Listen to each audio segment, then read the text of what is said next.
stole our #1 cash crop, which was hemp.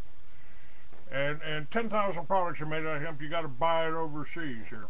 You got to buy it from communist China or Canada.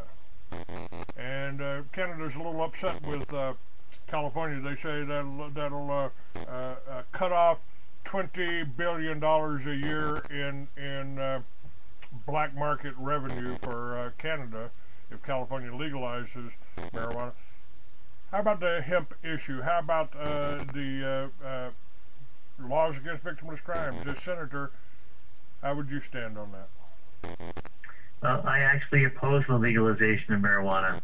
I'm opposed to the legalization of illegal drugs. I know that this is a popular item for many folks, and yet I don't see the benefit or the upside that would occur. I think it would do more harm than it would bring benefit. So I don't know what your position on it is, but I'm opposed to the legalization of marijuana. I don't believe that the government should make any laws against anything that you can grow in your backyard. And I think if you like to smoke pot and you can go out and pull a bud off of a plant in your backyard, I don't think we'd have the problem with the drug dealers and the drug cartels, and many of these drug cartels are being run by the CIA and Mossad. I mean, I've documented that from Operation Watchtower to Iran Contra and over the years. That's my opinions on it. And if the government wants to come in and make something you got in your pocket illegal, and they can suddenly search you, I mean, I think that's a bigger issue than the illegal alien law that we just passed here. And I want to get your opinion on that after this. Yeah, no, you've touched on a really interesting point that I believe is fundamental to how I think about government. And that is anything that we can push to the lowest level possible in terms of decision making and where that decision should occur and where the laws relating to it should exist, that should occur. So the federal government should have very, very limited involvement in our lives. So this whole concept of self-government and having the powers reserved to the people and to the states allow for this kind of discussion to occur. The framework of the Constitution was structured so that we can have very different ideologies, and yet people with common values can come together and give a voice of common consent and establish laws that are local to their community and their states.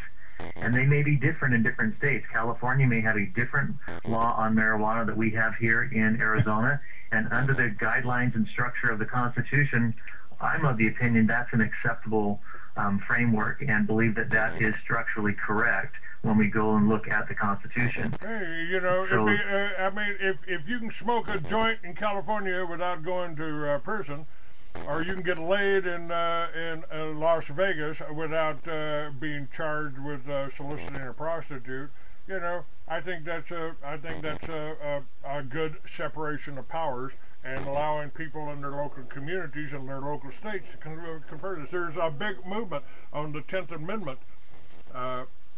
It's a 10th Amendment movement for the states to basically nullify what the federal government says standing here. Now, but let's get back to this. John McCain is pushing amnesty. He's also pushing, let's see, what's the latest bill that he did about allowing the federal government to come in and arrest you because you're a dissenter, you might be supporting terrorists. I mean, if you, the indications are, if you state, hey, the Palestinians should have some kind of right to self-determination, or at least have equal rights of the Israelis, then suddenly you're anti-Semitic. And this illegal alien issue, now if this is, to me, this is not an issue about race. This is a race. This is about law.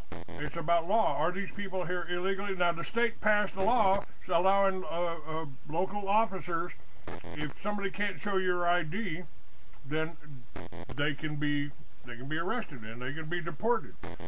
Federal government is suing us here, and evidently John McCain and others out there are kind of on the federal government side against the state. How do you feel about the illegal situation?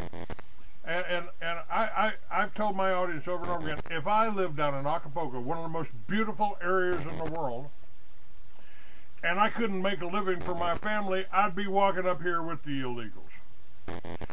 And I have gone to the INS to try to get somebody admitted into this country so I could hire them legally in Arizona, and I could not do it, Ian. I couldn't hire somebody from another country legally. They had to sneak up here. What about this whole issue? And McCain's stance about that. Yes, this is one of the challenges in the immigration debate, is the issue of amnesty. First off, you should know that I'm opposed to illegal immigration. The laws exist for a reason, and part of it is a national security issue, and we need to recognize that the answer, at least dealing with that national security issue, is to secure the border. So I'm in favor of securing the border. I'm opposed to illegal immigration. You'll also recognize in this whole debate that I'm opposed to birthright citizenship, and there's a fundamental reason in that, and that is that I believe that the family is core to society, and that parents have an obligation to nurture and care for their children, so that when parents make decisions about what to do with their family, those are family decisions, and there's sometimes risks that come along with it. So when parents come to the U.S. in order to have their children here, that creates an unnatural state, in my view, where you have a child with citizenship different from that of the parents. And I'm speaking of when neither one of them are citizens of the United States. So let's go to this amnesty issue a little more specifically. We have to agree on what the definition of amnesty is. And for some, it means there is a pathway to citizenship as long as a penalty is acknowledged and you pay a fine, and then you can have your citizenship.